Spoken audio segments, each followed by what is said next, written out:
ಅತುಲ್ ಸುಭಾಷ್ ಸಾವಿಗೆ ನ್ಯಾಯ ಸಿಗಬೇಕು ಅಂತ ಹೇಳಿ ಪ್ರತಿಭಟನೆಗಳು ಹೆಚ್ಚಾಗ್ತಾ ಇದೆ. ಸೇವ್ ಇಂಡಿಯನ್ ಫ್ಯಾಮಿಲಿ ಫೌಂಡೇಶನ್ ನಿಂದ ಈಗ ದೊಡ್ಡ ಆಗ್ರಹ ಕೇಳಿ ಬರ್ತಾ ಇದೆ. ಮೃತ ಅತುಲ್ ಸುಭಾಷ್ ಸ್ನೇಹಿತರು ಕೂಡ ನ್ಯಾಯಕ್ಕಾಗಿ ಆಗ್ರಹಿಸ್ತಾ ಇದ್ದಾರೆ, ಪ್ರತಿಭಟನೆಗೆ ಮುಂದಾಗಿದ್ದಾರೆ. ಸೇವ್ ಇಂಡಿಯನ್ ಫ್ಯಾಮಿಲಿ ಫೌಂಡೇಶನ್ ಇದರ ಮೆಂಬರ್ ಆಗಿದ್ರು ಅತುಲ್ ಸುಭಾಷ್. ಇವರಿಗೆ ಈ ರೀತಿ ಅನ್ಯಾಯ ಆಗಿ ವ್ಯವಸ್ಥೆಯಿಂದ ನ್ಯಾಯ ಸಿಗದೆ ಆತ್ಮಹತ್ಯೆ ಮಾಡಿಕೊಂಡಿರೋ ಕಾರಣಕ್ಕಾಗಿ ಪುರುಷರಿಗಾಗಿ ಪ್ರತ್ಯೇಕ ಸಚಿವಾಲಯವನ್ನು ಸ್ಥಾಪನೆ ಮಾಡಬೇಕು ಅನ್ನೋ ಡಿಮ್ಯಾಂಡ್ ಕೇಳಿ ಬರ್ತಾ ಇದೆ. ಪ್ರತ್ಯೇಕವಾದಂಥ ಸಚಿವಾಲಯವೊಂದನ್ನು ರಚನೆ ಮಾಡಿ ಪುರುಷರ ಹಕ್ಕುಗಳು, ಪುರುಷರಿಗೂ ಕಾನೂನಿನಲ್ಲಿ ಅವಕಾಶಗಳು ಸಿಗಬೇಕು. ಈ ರೀತಿ ವರದಕ್ಷಿಣೆ ದೌರ್ಜನ್ಯದ ಪ್ರಕರಣಗಳೇನಿರುತ್ತೆ ಇದನ್ನು ದುರುಪಯೋಗ ಪಡಿಸಿಕೊಳ್ಳಲಾಗ್ತಾ ಇದೆ. ಇದರಿಂದಾಗಿ ಅತುಲ್ರಂತಹ ಎಷ್ಟೋ ಪುರುಷರು ಕಷ್ಟ ಅನುಭವಿಸ್ತಾ ಇದ್ದಾರೆ.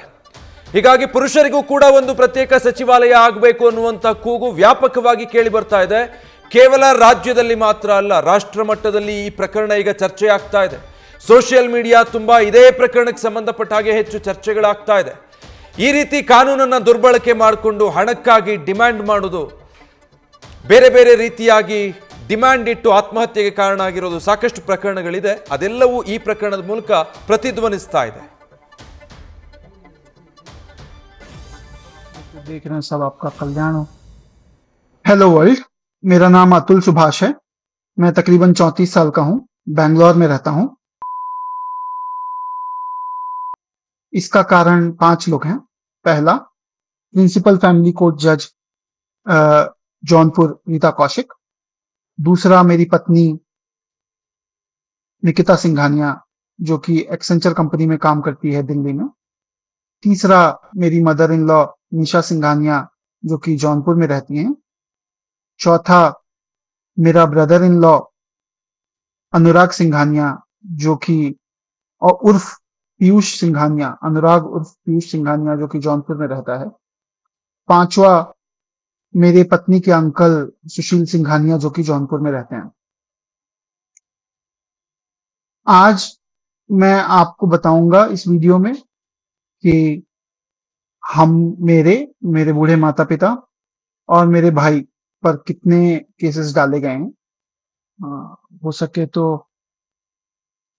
माफ करना, जिस उम्र में मुझे अपने मम्मी पापा का सहारा बनना था उस उम्र में उन्हें हमेशा के लिए दुख देके जा रहा हूं, ऐसा तो सॉरी। और बाकी आप लोग जो देख रहे हैं सब आपका कल्याण हो। Thank you. ಇದು ಅತುಲ್ ಸುಭಾಷ್ ಅವರ ಆತ್ಮಹತ್ಯೆಗೆ ಮುನ್ನ ಮಾಡಿರುವಂಥ ವಿಡಿಯೋ, ಡೆತ್ ನೋಟ್ ಕೂಡ ಇದೆ, ವಿಡಿಯೋ ಕೂಡ ಮಾಡಿಟ್ಟಿದ್ದಾರೆ. ತಾವು ಯಾವ ರೀತಿ ನರಕ ಯಾತನೆ ಅನುಭವಿಸಿದ್ದೀನಿ, ಅದಕ್ಕೆ ಕಾರಣಗಳು ಯಾರು, ಯಾವ ಕಾರಣಕ್ಕೆ ಆತ್ಮಹತ್ಯೆ ಮಾಡ್ಕೊಳ್ತಾ ಇದ್ದೀನಿ ಅನ್ನೋದನ್ನ ಬಹಳ ಸ್ಪಷ್ಟವಾಗಿ ಇದರಲ್ಲಿ ಎಳೆ ಎಳೆಯಾಗಿ ಉಲ್ಲೇಖಿಸ್ತಾ ಹೋಗಿದ್ದಾರೆ. ಒಬ್ಬ ವ್ಯಕ್ತಿ ಸಾಯೋದಕ್ಕೂ ಮುನ್ನ ಇಷ್ಟೆಲ್ಲ ವಿಚಾರಗಳನ್ನು ತಿಳಿಸ್ಬೇಕು ಅಂತ ಹೇಳಿ ಡೆತ್ ನೋಟ್ ಸುದೀರ್ಘವಾಗಿ ಬರೆದಿಡ್ತಾರೆ, ವಿಡಿಯೋ ಮಾಡ್ತಾರೆ ಅಂತ ಹೇಳಿದ್ರೆ ಆ ವ್ಯಕ್ತಿ ಯಾವ ರೀತಿ ನರಕ ಯಾತನೆಯನ್ನು ಅನುಭವಿಸಿರಬೇಡ. ತನಗೆ ನ್ಯಾಯ ಸಿಕ್ಕಿಲ್ಲ ನಮ್ಮ ಕಾನೂನಿನ ವ್ಯವಸ್ಥೆಯಲ್ಲಿ ಅನ್ನೋ ಕಾರಣಕ್ಕಾಗಿ ಪತ್ನಿ ವರದಕ್ಷಿಣೆ ಕಿರುಕುಳದ ಹೆಸರಲ್ಲಿ ಕಾನೂನನ್ನು ದುರುಪಯೋಗ ಪಡಿಸಿಕೊಂಡು ಮಾನಸಿಕವಾಗಿ ತನ್ನನ್ನು ಯಾವ ರೀತಿ ಕುಗ್ಗಿಸಿದ್ದಾರೆ ಪತ್ನಿ ಮತ್ತೆ ಆಕೆಯ ಕುಟುಂಬದವರು, ಅದೆಲ್ಲವನ್ನು ಹೇಳಿ ಅದಾದ ಮೇಲೆ ಈ ರೀತಿ ಆತ್ಮಹತ್ಯೆ ಮಾಡ್ಕೊಂಡಿರೋದು. ಸೊ ಡೆತ್ ನೋಟ್ನಲ್ಲಿ ಏನಿದೆ ಅನ್ನೋದನ್ನು ನೋಡ್ತಾ ಹೋಗೋಣ. 2019ರಲ್ಲಿ shaadi.com ಮೂಲಕ ಪರಿಚಯ ಆಗಿ ಅದಾದ ಮೇಲೆ ನಿಕಿತಾ ಸಿಂಘಾನಿಯಾ ಮತ್ತೆ ಸುಭಾಷ್ ಮದುವೆ ಆಗಿರುತ್ತೆ. 2021ರಲ್ಲಿ ಬೆಂಗಳೂರು ಮನೆ ಬಿಟ್ಟು ನಿಕಿತಾ ಹೋಗಿರ್ತಾರೆ. ಮನನೊಂದು ಅಂದರೆ ಆಭರಣ, ದುಡ್ಡು ಎಲ್ಲವನ್ನೂ ಕೂಡ ಮಗನೊಂದಿಗೆ ನಿಕಿತಾ ತಗೊಂಡು ಹೋಗಿರ್ತಾರೆ. ಮೊದಲಿಗೆ 1 ಕೋಟಿ ಕೇಳಿದ್ದವರಿಂದ ಅದಾದ್ಮೇಲೆ 3 ಕೋಟಿಗೆ ಡಿಮ್ಯಾಂಡ್ ಬರುತ್ತೆ. 3 ಕೋಟಿ ಕೊಡಬೇಕು, ಕೇಸ್ ಎಲ್ಲ ವಾಪಸ್ ತಗೋತೀನಿ ಅನ್ನೋ ಥರ. 4.5 ವರ್ಷದ ಮಗನನ್ನ ಈ ನಿಕಿತಾ ಅಸ್ತ್ರವಾಗಿ ಬಳಸ್ಕೊಂಡು ಮುಂದಿಟ್ಕೊಂಡು ದುಡ್ಡನ್ನು ವಸೂಲಿ ಮಾಡೋದಕ್ಕೆ ಮುಂದಾಗಿದ್ಲು ಅಂತ ಅತುಲ್ ಸುಭಾಷ್ ಆರೋಪ ಮಾಡಿದ್ದಾರೆ. ನನ್ನ ಹಾಗೂ ಕುಟುಂಬದ ವಿರುದ್ಧ 9ಕ್ಕೂ ಹೆಚ್ಚು ಸುಳ್ಳು ಕೇಸ್ಗಳನ್ನು ದಾಖಲಿಸಿದ್ರು. ಈ ಕೇಸ್ಗಳನ್ನು ಹಿಂಪಡಿಬೇಕು ಅಂದರೆ 3 ಕೋಟಿ ಡಿಮ್ಯಾಂಡ್ ಮಾಡಿದ್ರು. ಉತ್ತರ ಪ್ರದೇಶದ ಕೋರ್ಟ್ ಜಡ್ಜ್ ಹಣದಾಸೆಗೆ ನನಗೆ ಹಿಂಸೆ ನೀಡಿದ್ರು ಅಂತ ಆರೋಪಿಸಿದ್ದಾರೆ. 5 ಲಕ್ಷ ಕೊಡು, ನಾನು ಎಲ್ಲ ಸೆಟಲ್ ಮಾಡಿಕೊಡ್ತೀನಿ ಅಂತ ಕೇಳಿದ್ರು. ನಾನು ಆಗಲ್ಲ ಅಂದಿದ್ದಕ್ಕೆ ಕೋರ್ಟ್ ಮೂಲಕ ನನಗೆ ದೌರ್ಜನ್ಯ ಎಸಗಿದ್ದಾರೆ. ಅಲ್ಲೂ ಕೂಡ ನ್ಯಾಯ ಸಿಕ್ಕಿಲ್ಲ. ನಾನು ಸಲ್ಲಿಸಿದ ಯಾವುದೇ ದಾಖಲೆಯನ್ನು ಕೂಡ ಅವರು ಮಾನ್ಯ ಮಾಡೇ ಇಲ್ಲ. 3 ವರ್ಷಗಳಿಂದ ಮಗನನ್ನ ನೋಡೋದಕ್ಕೂ ಅವಕಾಶ ಕೊಟ್ಟಿಲ್ಲ. ನೀನು ಸತ್ತ ಮೇಲೂ ಕೂಡ ನಿನ್ನ ಆಸ್ತಿಯೆಲ್ಲ ನನಗೆ ಬರಬೇಕು ಅಂತ ಪತ್ನಿ ಹೇಳಿದ್ರಂತೆ. ನನ್ನ ಪತ್ನಿಯಿಂದ ತಿಂಗಳಿಗೆ 2 ಲಕ್ಷ ನಿರ್ವಹಣಾ ವೆಚ್ಚಕ್ಕೆ ಡಿಮ್ಯಾಂಡ್ ಇತ್ತು. ಜೊತೆಗಿದ್ದಾಗಲೂ ಮನೆ ಕೆಲಸ ನಾನೇ ಮಾಡ್ತಾ ಇದ್ದೆ, ಮಗುವನ್ನು ಕೂಡ ನಾನೇ ನೋಡ್ಕೊಳ್ತಾ ಇದ್ದೆ. ತನ್ನ ತಮ್ಮ ಮತ್ತು ಅಮ್ಮನಿಗಾಗಿ ಪದೇ ಪದೇ ನನ್ನಿಂದ ಲಕ್ಷ ಹಣವನ್ನು ಕೇಳ್ತಾ ಇದ್ಲು. ಬಿಟೆಕ್ ಪದವೀಧರೆ, MBA ಫಿನಾನ್ಸ್, ಆಕ್ಸೆಂಚರ್ನಲ್ಲಿ ಕನ್ಸಲ್ಟೆಂಟ್ ಆಗಿ ಈಕೆ ಕೆಲಸ ಮಾಡ್ತಿದ್ದಾಳೆ. ನನ್ನ ಪತ್ನಿ ನಿಖಿತಾ ನನ್ನ ಮೃತದೇಹದ ಹತ್ತಿರಕ್ಕೂ ಕೂಡ ಬರಬಾರ್ದು ಅಂತ ಉಲ್ಲೇಖ ಮಾಡಿದ್ದಾರೆ. ಸಾವಿನ ಬಗ್ಗೆ ಭಯ ಇಲ್ಲ ಅಂತ ಕವನದೊಂದಿಗೆ ಡೆತ್ ನೋಟನ್ನು ಬರೆದು ಮುಕ್ತಾಯಗೊಳಿಸಿದ್ದಾರೆ ಅತುಲ್ ಸುಭಾಷ್. ಸೊ ಇದಿಷ್ಟು ಕೂಡ ಅವರ ಡೆತ್ ನೋಟ್ನಲ್ಲಿ ಉಲ್ಲೇಖ ಆಗಿರೋದು. 26 ಅಥವಾ 24 ಪುಟಗಳ ಡೆತ್ ನೋಟನ್ನು ಅವರು ಬರೆದಿಟ್ಟಿದ್ದಾರೆ. ನನ್ನ ಸಾವಿಗೆ ಇವರೇ ಕಾರಣ ಅಂತ ಸ್ಪಷ್ಟವಾಗಿ ಉಲ್ಲೇಖಿಸಿದ್ದಾರೆ. ರೀಟಾ ಕೌಶಿಕ್ ಉತ್ತರ ಪ್ರದೇಶ್ ಫ್ಯಾಮಿಲಿ ಕೋರ್ಟ್ನ ಜಡ್ಜ್ ಆಗಿರುವಂಥವರು, ಅವರ ಮೇಲೆ ಆರೋಪ ಮಾಡಿದ್ದಾರೆ. ಇನ್ನು ನಿಖಿತಾ ಸಿಂಘಾನಿಯಾ, ಅತುಲ್ ಸುಭಾಷ್ ಅವರ ಪತ್ನಿ, ಸುಳ್ಳು ಕೇಸ್ಗಳನ್ನು ಹಾಕಿ ಕಿರುಕುಳ ನೀಡಿದ್ದು. ನಿಶಾ ಸಿಂಘಾನಿಯಾ ಅಂದರೆ ನಿಖಿತಾ ಸಿಂಘಾನಿಯಾ ಅವರ ತಾಯಿ, ಅತುಲ್ ಸುಭಾಷ್ಗೆ ಅತ್ತೆ, ಇವರೆಲ್ಲರೂ ಒಟ್ಟಾಗಿ ಸೇರಿ ಕಿರುಕುಳ ಕೊಟ್ಟಿರೋದು ಅಂತ. ಜೊತೆಗೆ ಭಾವ ಅನುರಾಗ್ ಸಿಂಘಾನಿಯಾ, ಅವರ ಇಡೀ ಕುಟುಂಬ, ಸುಶೀಲ್ ಸಿಂಘಾನಿಯಾ, ನಿಖಿತಾ ಸಿಂಘಾನಿಯಾ ಅಂಕಲ್ ಆಗಬೇಕು, ಇವರೆಲ್ಲರೂ ಸೇರಿ ನನಗೆ ಸುಳ್ಳು ಕೇಸ್ಗಳಿಂದ ಕಿರುಕುಳ ಕೊಡ್ತಿದ್ದಾರೆ, ಹಣಕ್ಕಾಗಿ ಮೇಲಿಂದ ಮೇಲೆ ಡಿಮ್ಯಾಂಡ್ ಮಾಡ್ತಿದ್ದಾರೆ. ಈ 5 ಜನ ನನ್ನ ಸಾವಿಗೆ ಕಾರಣ ಅಂತ ಹೇಳಿ ವಿಡಿಯೋದಲ್ಲಿ ಆರಂಭದಲ್ಲೇ ಮೊದಲಿಗೆ ಅತುಲ್ ಸುಭಾಷ್ ಹೇಳಿರೋದೇ ಅದು. ನಾನು ಆತ್ಮಹತ್ಯೆ ಮಾಡಿಕೊಳ್ಳೋ ನಿರ್ಧಾರ ತಗೊಳ್ತಾ ಇದ್ದೀನಿ, ಅದಕ್ಕೆ ಈ 5ರೇ ಪ್ರಮುಖ ಕಾರಣ ಅಂತ ಈ 5ರ ಹೆಸರನ್ನು ಕೂಡ ಹೇಳಿದ್ದಾರೆ. ಡೆತ್ ನೋಟ್ನಲ್ಲೂ ಅದೆಲ್ಲವನ್ನು ಉಲ್ಲೇಖಿಸಿದ್ದಾರೆ. ಸೂಸೈಡ್ಗೆ ಟೈಮ್ ಟೇಬಲ್ ಹಾಕಿದ್ದಾರೆ, ಸಾವಿಗೂ ಮುನ್ನ ಏನೇನು ಮಾಡಬೇಕು ಅಂತ. ಎಷ್ಟು ತಯಾರಿ ಇದೆ, ಅವರು ಆತ್ಮಹತ್ಯೆ ಮಾಡ್ಕೊಳ್ಳೋದಕ್ಕೆ ಮಾನಸಿಕವಾಗಿ ಎಷ್ಟು ಸಿದ್ಧರಾಗ್ಬಿಟ್ಟಿದ್ರು ಅಂತ ಒಂದು ಟೈಮ್ ಟೇಬಲ್ ಮಾಡ್ಕೊಂಡಿದ್ದಾರೆ. ಅಂದರೆ ಏನೇನು ಮಾಡಬೇಕು, ನಾನು ಸಾವಿಗೀಡಾಗೋದಕ್ಕೆ ಮುಂಚೆ, ಆತ್ಮಹತ್ಯೆಗೆ ಶರಣಾಗೋದಕ್ಕೆ ಮುಂಚೆ ಏನು ಮಾಡಬೇಕು ಅಂತ. ಸ್ನಾನ ಮಾಡಬೇಕು, ಕಿಟಕಿ ತೆಗಿಬೇಕು, ಮತ್ತು ಗೇಟನ್ನು ಲಾಕ್ ಮಾಡಬೇಕು, ಶಿವನಾಮವನ್ನು 100 ಬಾರಿ ಪಠಿಸಬೇಕು, ಫ್ರಿಡ್ಜ್ ಮೇಲೆ ಕಾರಿನ ಬೈಕ್ ಕೀ ಇಡಬೇಕು. Mentally he was totally prepared. Room key ಫ್ರಿಡ್ಜನ್ನು ಮೇಲೆ ಇಡಬೇಕು. ಅಂದರೆ ನನ್ನ ಜೀವನನೇ ಅಂತ್ಯಗೊಳಿಸ್ತಾ ಇದ್ದೀನಿ ಅನ್ನೋ ಸಂದರ್ಭದಲ್ಲೂ ಇಷ್ಟೆಲ್ಲ ಪ್ರಿಪ್ರೇಷನ್. ಸೂಸೈಡ್ ನೋಟನ್ನು ಟೇಬಲ್ ಮೇಲೆ ಇಡಬೇಕು, ಯಾಕಂದರೆ ಅದು ಸಿಗಬೇಕು ತಕ್ಷಣಕ್ಕೆ. ಹಾಗೆ ಹೈಕೋರ್ಟ್ ಮತ್ತು ಸುಪ್ರೀಂ ಕೋರ್ಟ್ಗೆ ಮೇಲ್ ಕಳುಹಿಸಬೇಕು, ಅದನ್ನು ಮಾಡಿದ್ದಾರೆ ಕೂಡ.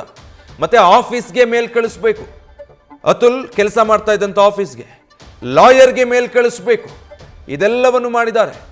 ಆಮೇಲೆ ಅವರ ಕುಟುಂಬಸ್ಥರಿಗೂ ಕೂಡ ಮೇಲ್ ಕಳಿಸಿದ್ದಾರೆ, ಮಾಹಿತಿ ಕೊಟ್ಟಿದ್ದಾರೆ. ನಾನು ಅನ್ನೋದನ್ನು ನಾಶ ಮಾಡಬೇಕು, ನಾನತ್ವವನ್ನು ನಾಶ ಮಾಡಬೇಕು ಅಂತ. ಸೊ ಟೈಮ್ ಟೇಬಲ್ ಮಾಡ್ಕೊಂಡಿದ್ದಾರೆ. ಸೂಸೈಡ್ ವಿಡಿಯೋ ಅಂದರೆ ಅದಕ್ಕೆ ಸಂಬಂಧಪಟ್ಟ ಹಾಗೆ ಒಂದು ವಿಡಿಯೋ ನೋಟನ್ನು ಕೂಡ ಅಪ್ಲೈ ಮಾಡಿದ್ದಾರೆ. ಕೊನೆ ದಿನ ಸೂಸೈಡ್ ಡೆತ್ ನೋಟ್ ಬರೆದಿಟ್ಟಿರೋದು ಬೇರೆ, ವಿಡಿಯೋ ಕೂಡ ಮಾಡಿದ್ದಾರೆ. ಫೋನ್ನಿಂದ ಫಿಂಗರ್ ಪ್ರಿಂಟ್ ಮತ್ತು ಫೇಸ್ ರೆಕಗ್ನಿಷನ್ ರಿಮೂವ್ ಮಾಡಿದ್ದಾರೆ. ಸೊ ದಟ್ ಫೋನ್ ಇನ್ವೆಸ್ಟಿಗೇಷನ್ಗೆ ಹೆಲ್ಪ್ಫುಲ್ ಆಗಬಹುದು ಅನ್ನೋ ಕಾರಣಕ್ಕಿರಬಹುದು. ಸಾಯೋದಕ್ಕೆ ಹಗ್ಗದ ಕುಣಿಕೆಯನ್ನು ತಯಾರು ಮಾಡ್ಕೊಂಡಿದ್ದಾರೆ ಅತುಲ್ ಸುಭಾಷ್. ಲ್ಯಾಪ್ಟಾಪ್ ಮತ್ತು ಚಾರ್ಜರ್, ID ಆಫೀಸ್ಗೆ ಈಗಾಗಲೇ ಸಲ್ಲಿಕೆ ಮಾಡಾಗಿತ್ತು. ಸ್ಕ್ಯಾನ್ ಮಾಡಿರುವಂಥ ಡೆತ್ ನೋಟನ್ನು ಕೂಡ ಅಪ್ಲೋಡ್ ಮಾಡಿದ್ದಾರೆ. ಒಬ್ಬ ಮನುಷ್ಯ ಸೂಸೈಡ್ ಮಾಡ್ಕೊಳ್ಳೋಕ್ಕೆ ಇಷ್ಟು ತಯಾರಿ ನಡೆಸ್ಬೋದಾ? ಎಲ್ಲ ಪೇಮೆಂಟ್ಗಳನ್ನು ಕೂಡ ಅತುಲ್ ಕಂಪ್ಲೀಟ್ ಮಾಡಿರೋದನ್ನು ಗಮನಿಸಬಹುದು. ಅದಾದ ಮೇಲೆ ಅವರು ನೇಣಿಗೆ ಕೊರಳೊಡ್ಡಿರೋದು. ಆತ್ಮಹತ್ಯೆ ಮಾಡ್ಕೊಳ್ತೀನಿ ಅನ್ನೋ ನಿರ್ಧಾರಕ್ಕೆ ಬರೋದೇ, ಆ ಮನಸ್ಥಿತಿಗೆ ಹೋಗೋದಿದೆಯಲ್ಲ, ಅಷ್ಟು ಯಾತನೆ ಅನುಭವಿಸಿದ ಮೇಲೆ. ಆದರೆ ಅದರ ಮಧ್ಯ ಕೂಡ ಇಷ್ಟೆಲ್ಲ ತಯಾರಿ. ಹಣಕಾಸಿನ ವಿಚಾರಗಳನ್ನು ಕ್ಲಿಯರ್ ಮಾಡಬೇಕು ಅನ್ನೋ ತಯಾರಿ ಎಲ್ಲ ಮಾಡಿ ಮುಗಿಸಿದ್ದಾರೆ. ಪೇಮೆಂಟ್ಗಳೆಲ್ಲವನ್ನು ಕೂಡ ಕ್ಲಿಯರ್ ಮಾಡಿದ್ದಾರೆ. ಎಲ್ಲ ಕಮ್ಯುನಿಕೇಷನ್ಗಳನ್ನು ಪೂರ್ಣಗೊಳಿಸಬೇಕು. ಯಾರ್ಯಾರಿಗೆ ಏನೇನು ಮಾಹಿತಿ ತಲುಪಬೇಕೋ ಅವರಿಗೆಲ್ಲ ತಲುಪಿಸಬೇಕು. ಆಫೀಸ್ನ ಎಲ್ಲ ಕೆಲಸಗಳನ್ನು ಮುಗಿಸಬೇಕು. ಅದಾದಮೇಲೆ ಆಫೀಸ್ಗೂ ಕೂಡ ಮೇಲ್ ಮಾಡಿದ್ದಾರೆ. ಕಾನೂನಾತ್ಮಕ ತಯಾರಿಗಳನ್ನು ಮುಗಿಸ್ಕೊಳ್ಬೇಕು. ಮುಖ್ಯ ದಾಖಲೆಗಳನ್ನು ಪ್ಯಾಕ್ ಮಾಡಬೇಕು. ಎಲ್ಲ ದಾಖಲೆಗಳು ಸಿಗಬೇಕು, ನನ್ನ ಆತ್ಮಹತ್ಯೆ ನಂತರದಲ್ಲಿ ಸುಲಭವಾಗಿ ಸಿಗಬೇಕು. ಆ ರೀತಿ ಕೊನೆ ದಿನದ ಆರಂಭಕ್ಕೆ ಏನು ತಯಾರಿ ಮಾಡಿಕೊಳ್ಬೇಕು, ಆತ್ಮಹತ್ಯೆ ಮಾಡಿಕೊಳ್ಳೋದಕ್ಕೆ ಏನೆಲ್ಲ ಬೇಕು, ಅದೆಲ್ಲವನ್ನು ಕೂಡ ಒಂದು ಟೈಮ್ ಟೇಬಲ್ ಮಾಡಿಕೊಂಡು ಜೀವನವನ್ನು ಈ ರೀತಿ ಆತ್ಮಹತ್ಯೆಯಿಂದ ಅತುಲ್ ಸುಭಾಷ್ ಅಂತ್ಯಗೊಳಿಸಿದ್ದಾರೆ. ಒಬ್ಬ ಮನುಷ್ಯನ ಮಾನಸಿಕವಾಗಿ ಈ ಹಂತಕ್ಕೆ ದೂಡೋದಕ್ಕೆ ಸಾಧ್ಯ ಆಗುತ್ತೆ ಅಂದರೆ ಅತುಲ್ ಸುಭಾಷ್ ಯಾವ ರೀತಿಯ ಕಿರುಕುಳಕ್ಕೆ ಒಳಗಾಗಿದ್ದಾರೆ, ಮಾನಸಿಕವಾಗಿ ಎಷ್ಟು ನೋವನ್ನು ಅನುಭವಿಸಿದ್ದಾರೆ.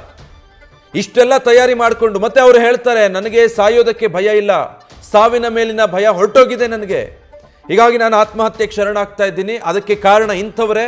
ನನಗೆ ಯಾಕೆ ಆತ್ಮಹತ್ಯೆ ದಾರಿ ತುಳಿಬೇಕು ಅಂತ ಅನ್ನಿಸ್ತು ಅಂದರೆ ನಾನು ಇಂತಿಂಥ ಮಾನಸಿಕ ಮತ್ತು ದೈಹಿಕ ನೋವುಗಳನ್ನು ಅನುಭವಿಸಿದ ಕಾರಣಕ್ಕೆ, ಕಾನೂನಿನಲ್ಲಿ ನನಗೆ ನ್ಯಾಯ ಸಿಗದಿದ್ದ ಕಾರಣಕ್ಕೆ, ಎಲ್ಲ ರೀತಿ ಪ್ರಯತ್ನ ಪಟ್ಟಾದ್ಮೇಲೂ ಕೂಡ ನನಗೆ ನ್ಯಾಯ ಸಿಗ್ತಾ ಇಲ್ಲ, ಈ ಕಾರಣಕ್ಕಾಗಿ ನಾನು ಆತ್ಮಹತ್ಯೆಗೆ ಶರಣಾಗ್ತಾ ಇದ್ದೀನಿ ಅನ್ನುವಂಥದ್ದನ್ನು ಸ್ಪಷ್ಟವಾಗಿ ಹೇಳಿದ್ದಾರೆ. ಸೊ ಇದಕ್ಕೆ ಸಂಬಂಧಪಟ್ಟ ಹಾಗೆ ಅವರ ಸಹೋದರ ಮತ್ತೆ ಸ್ನೇಹಿತರು ಮಾತಾಡಿದ್ದಾರೆ. ಅವ್ರು ಏನು ಹೇಳಿದ್ದಾರೆ ನೋಡೋಣ. इसमें एक सबसे बड़ा जो पॉइंट है वो उस वीडियो में ये है कि उसने जज के ऊपर बोला है. तो मैं मीडिया से ये दरख्वास्त करता हूँ कि मीडिया का मतलब इस बात पे ना आ जाए या इस प्रेशराइज ना किया जाए उनको किसी तरह से कि जज है तो उसके ऊपर कैसे केस किया जा सकता है. बिकॉज जज के ऊपर केस करने में शायद पुलिस वाले भी डर रहे होते हैं कि जज के ऊपर वो उनको परमिशन चाहिए होती है और something like that.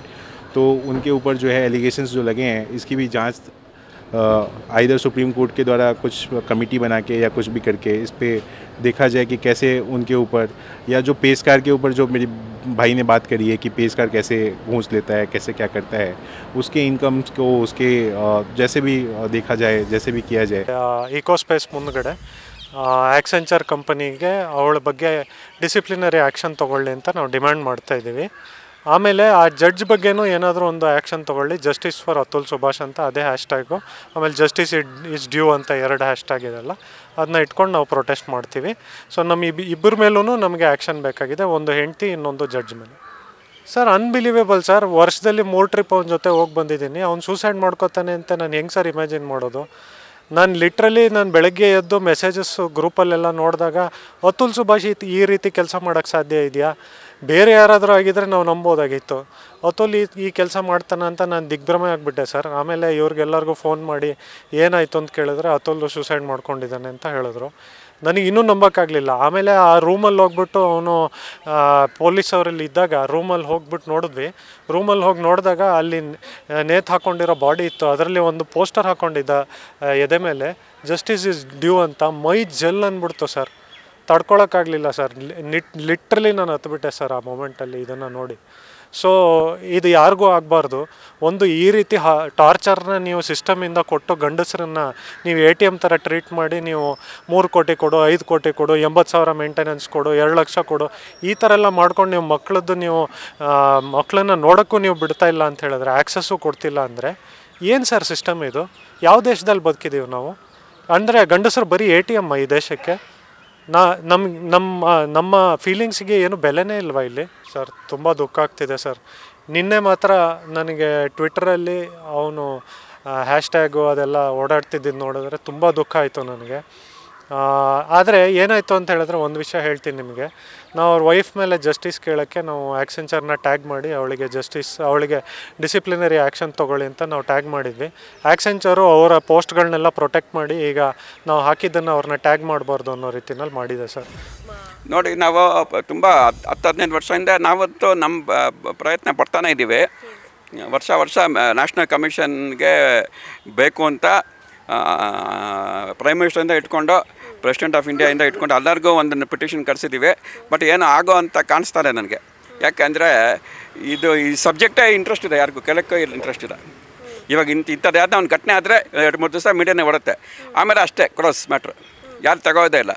And also ಈ ಪಾಲಿಟಿಷಿಯನ್ಸ್ ಯಾವುದೇ ಪಾರ್ಟಿ ಇರ್ಬೋದು, ವುಮೆನನ್ನು the consider as vote bank ಪಾಲಿಟಿಕ್ಸ್ನಲ್ಲಿ ಅವ್ರಿಗೆ ಏನು ಇದಾಗದೇ ಇರೋಂಗೆ ಅವ್ರ ಫೇವರಾಗಿ ಮಾಡ್ದಂಗೆ ಮಾಡ್ತಾರೆ. ಮೆನ್ನಿಗೆ ವೋಟ್ ಬ್ಯಾಂಕ್ ಇಲ್ವಲ್ಲ, ನಾವು ಒಂದಾಗೋ ಚಾನ್ಸ್ ಇಲ್ವಲ್ಲ. ಆಮೇಲೆ ಮಕ್ಕಳಿಗಂತೂ ಇಲ್ವೇ ಇಲ್ಲ, ಅದಕ್ಕೆ ವೋಟೇ ಇಲ್ವಲ್ಲ ಅವ್ರಿಗೆ. ಆ ಮಕ್ಕಳ ಅಧಿಕಾರಗಳು ಉಲ್ಲಂಘನೆ ಆಗ್ತಾನೆ ಇದೆ. Nobody is bothered also. ಇದು ಪ್ರೊಟೆಸ್ಟ್ ಮಾಡ್ತಾನೆ ಇದ್ದೀವಿ. ಸುಮಾರು 200-300 ಪ್ರೊಟೆಸ್ಟ್ ಮಾಡಿದ್ದೀವಿ ನಾವೆಲ್ಲ ಸೇರಿಕೊಂಡು, ಇನ್ಕ್ಲೂಡಿಂಗ್ ಜಂತರ್ ಮಂತರ್ ಡೆಲ್ಲಿವರೆಗೂ ಹೋಗಿದ್ದೀವಿ. ಪ್ರೊಟೆಸ್ಟ್ ಮಾಡ್ತಾರೆ, ಮೀಡಿಯಾನೇ ಬರುತ್ತೆ, 2 ದಿವಸ ಆದಮೇಲೆ ಮರ್ತಾಗ್ಬಿಡ್ತಾರೆ ಅಷ್ಟೇ. ಯಾರು ಸೀರಿಯಸ್ ಆಗಿ ತಗೊಳ್ತಾ ಇರೋದು? ಎಷ್ಟೊಂದು ಪಿಟಿಷನ್ ಕೊಡೋದು? ಇದು ತುಂಬ ಸೀರಿಯಸ್ ಆಗಿ ತಗೋಬೇಕು ಅಂದರೆ ನಾವು ವೋಟ್ ಬ್ಯಾಂಕ್ ಪಾರ್ಟಿಗೆ ಶುರು ಮಾಡಬೇಕಾಗತ್ತೆ ಮುಂದಕ್ಕೆ. ನ್ಯೂಸ್ ಫಸ್ಟ್, ನಿರ್ಭೀತಿಯಿಂದ ನಿಮ್ಮ ಪರವಾಗಿ.